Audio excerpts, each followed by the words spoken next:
Okay, beautiful. So all of life is relational. Everything about you being here on this planet is about you relating to a particular area in your life. So relationships matter. Everything is a relationship. You have a relationship with the world around you. So people in the world, community, let's say society. You have a relationship with society. We can call this your tribe, right? How you see the relationship that you have with society and how you see the world around you is an indication of your capacity to hold, receive, respect, and support. And offer it. If it's conditional, meaning that I can respect and hold space for people if they follow a particular doctrine, have a particular belief system, behave in a particular way, then your relationship with creation, with human beings who are an extension of you, especially if you're bumping into them, you're calling forth a part of yourself that is symbolic of the farthest extension of you. And if you have limitations there, it means you will have limitations in the support you're able to let in, the support you allow, your capacity to support yourself and your money. So once you understand that, you know where your work begins. Often when people are describing human beings outside of themselves or the world around them, they're describing themselves. So it's not always an indication that if somebody's not particularly social, that they don't have a good relationship with that.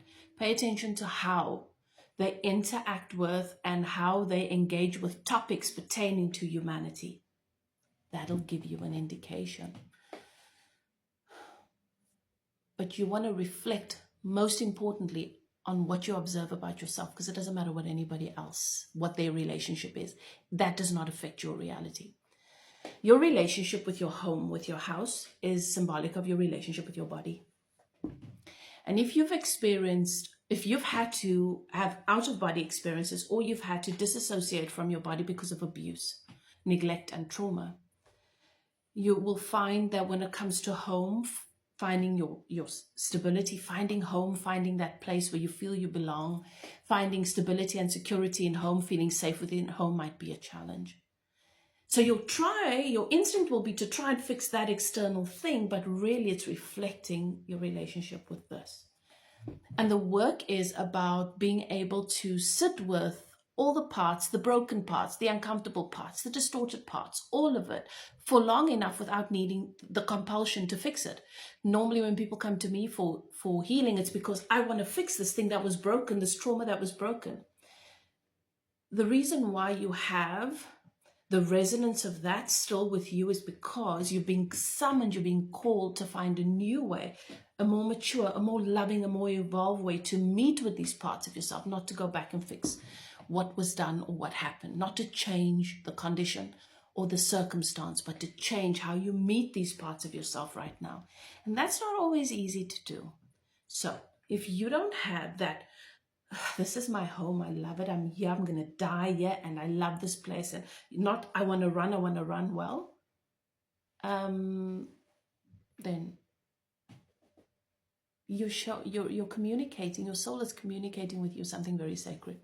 Your relationship with money is a physical manifestation of your personal currency.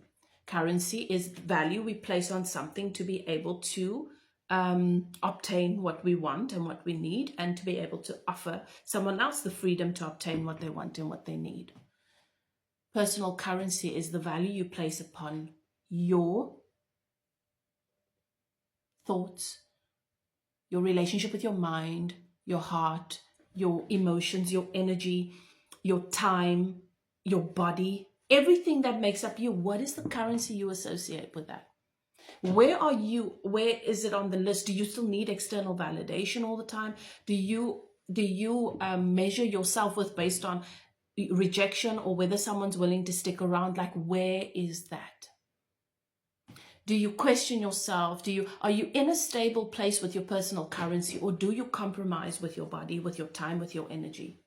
Because if your personal currency is of a low value and you determine that value, your money is also restricted. And if it's conditional, your money is also very, very restricted based on conditions.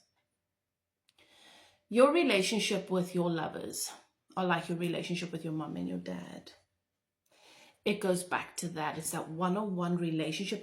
It's your attachment style. It's how you bond. It's how you feel within a bond. Do you feel secure? Do you feel safe within a bond? Or does a bond make you feel vulnerable? You know, these relationships take a bit of observation, but most of you sort of have an idea of where you are.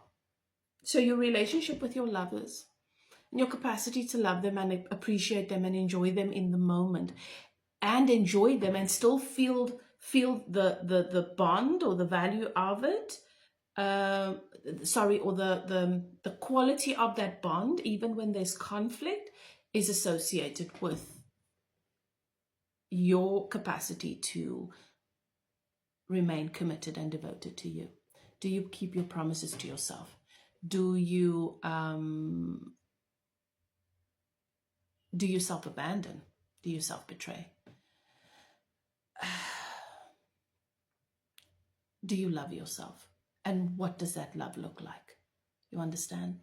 So, do you have a love affair with yourself? Are you in love with yourself? Or do you still find yourself being really hard on yourself when things don't always go the way you want? And these are things we always have to reflect upon, and what's happening in our relationships outside of us is always going to indicate that, right?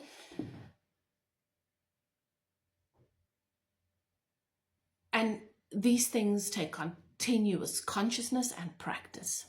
What is your relationship with yourself? How deeply have you met yourself? And how much love are you able to hold regardless of whether storms come or things don't quite go the way you want?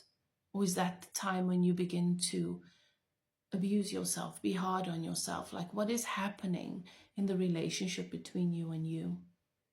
It's going to be what's reflected in the relationship outside of you. And it's not always about, well, I've been married for 40 80 years. Yeah, but have you been happy? Have you been held in that marriage? Have you been honored in that marriage?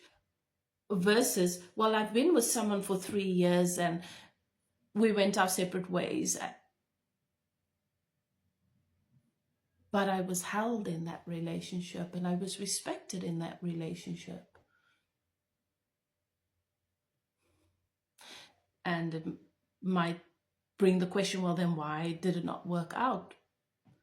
Perhaps the relationship brought us to a place where we were being summoned to a level of growth that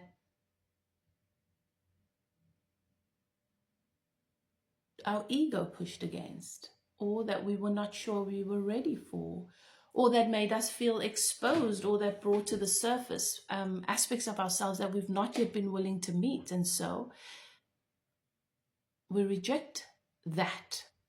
And so we reject the relationship. Your relationship with your parents are very closely related to your relationships with your lovers. Your relationships with your family, your extended family, your tribe is associated with your relationship with money. And then there's your relationship with your purpose, your calling. Who are you, the person in the mirror? And do you trust your capacity to create? Or are you constantly outsourcing? That's your confidence and your self-worth. But every relationship that means anything to you is associated with a relationship within yourself. And if you know that, you know where to go to create the transformation, to improve things. So if you have a particular area in your life that you'd like to know more about, what is this related to? Just comment, let me know.